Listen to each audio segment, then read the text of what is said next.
Lucy Letby prosecution witness Dewi Evans is back in the media talking to The Guardian and 60 Minutes Australia.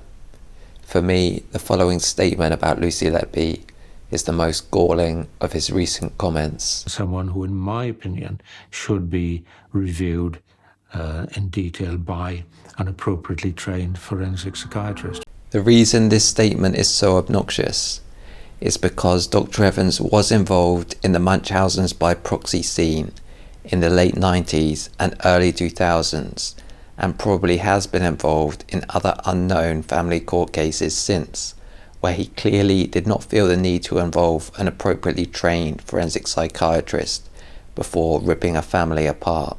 For those who don't know the Munchausen scene, Munchausen's by proxy, sometimes also called attention-seeking by proxy and various other names, is a supposed psychological condition whereby caregivers induce illness in someone, usually a patient, with the goal of soliciting attention for themselves. The problem is, the condition has been misdiagnosed in a string of high-profile miscarriages of justice. In the UK, Dewi Evans-backed Roy Meadow suggested Munchausen's as a motive in the late 90s and early 2000s convictions of Sally Clark and Angela Cannings for multiple murders. In Australia, Kathleen Folbig would be convicted in the early 2000s by prosecutors drawing from work by Roy Meadow. Increases in understanding of genetics by scientists such as Carola Vinuesa, along with other flaws in the prosecution, would lead to these convictions being overturned. When Roy Meadow would be struck off the medical register for his role in these cases, Dr. Evans would sign a letter calling for his reinstatement. Another controversial doctor who Dr. Evans did business with at this time, and who was banned for a period because of his use of Munchausen's diagnosis, is David Southall. However, returning to the statement from Dr. Evans on 60 Minutes. Someone who, in my opinion, should be reviewed in detail by an appropriately trained forensic psychiatrist. It's Dr. Evans' first-hand diagnosis of Munchausen's by proxy, which I'm going to focus on here, despite him not being a trained forensic psychiatrist. Dr. Evans was involved in a case in the late 90s where, when under a threat of a medical negligence claim, he seized control of the case, blocking input from an appropriately trained psychiatrist.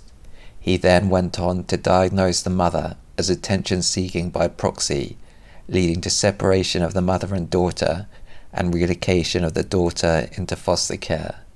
The mother in this case is known by the name Linda, and the daughter is known by the name Bonnie Linda Lewis. The mother has leaked a significant amount of information about the case online, which can be used to verify some of the details of the case. A fringe magazine known as UK Column have been significant in spreading knowledge and awareness about this case online. Although the UK Column are sometimes considered a fringe source, I tend to think, because of the documentation which I shall go through, the Bonnie Linda Lewis case is one of their most substantiated cases. If you listen to some of their material, they say the Bonnie Linda Lewis case is in some ways a gateway case for them that bolsters their credibility. And it's because of the Linda Lewis case. So, to look at one of the letters which the family have leaked onto the internet, you can see Dr. Dewi Evans' clinic in the top right. Reading through it, quote, "I also understand that the family are employing solicitors because of their concerns about the medical management," close quote. If you are doubting the veracity of this document, the next segment will sound like classic Dr. Evans, quote, "I would have no difficulty at all in discussing this situation with any representative of this family," close quote. Dr. Evans seems to go into strange machismo at times when his opinions are challenged. This looks to me like how he asserts the quote, "no difficulty at all" line, and was also apparent in the documentary. I think that the collective opinions of the panel is about as weak a group of opinions. You would think for a conscientious doctor A conversation with a family that you're going to separate will be done with a heavy heart or element of sadness, and not, quote, no difficulty at all, as Dr. Evans says. Dr. Evans appears to consider the conversation as some sort of medical exam that's beneath him and that he's going to ace. I think on some level there's also an element of faux machismo, because he's worried about getting his you-know-what pushed in. So next, to look at the documentation that suggests Dr. Evans blocks the involvement of a psychiatrist. To put the case into context, the alternative theory to the attention-seeking by proxy diagnosis that Dr. Evans will make of the mother is that the daughter has a rare genetic condition called Zollinger-Ellison syndrome. Reading through these meeting recommendations from a social services case conference on 25th of July 1997, quote, conference recommended that the supervision of any medical support intervention is undertaken entirely under the auspices of the family GP, Dr. Roberts, and consultant pediatrician, Dr. D. Evans. Any referrals to other specialists, e.g. psychiatrist, should occur only after positive consultation between Dr. Roberts and Dr. Evans. I'm not sure if a psychiatrist ever was involved in this case, or at what stage. However, this case conference gave Dr. Evans the power to block a psychiatrist's involvement if he didn't consider their interaction positive. So next, to look at some documentation which shows that it was actually Dr. Evans who was acting as amateur/professional psychiatrist. You can see Dr. Dewi Evans' clinic in the top right of this letter, which suggests it's from him. Reading through some of it, quote, the family took Bonnie in a van to Alderhay Children's Hospital in the middle of the night, instead of arranging admission to a local hospital. This is both reckless and irresponsible. This shows strongly to me that this family were placing Bonnie's health as a secondary interest to their own attempts to harness the medical limelight and indulge in what I can only describe as attention-seeking by proxy.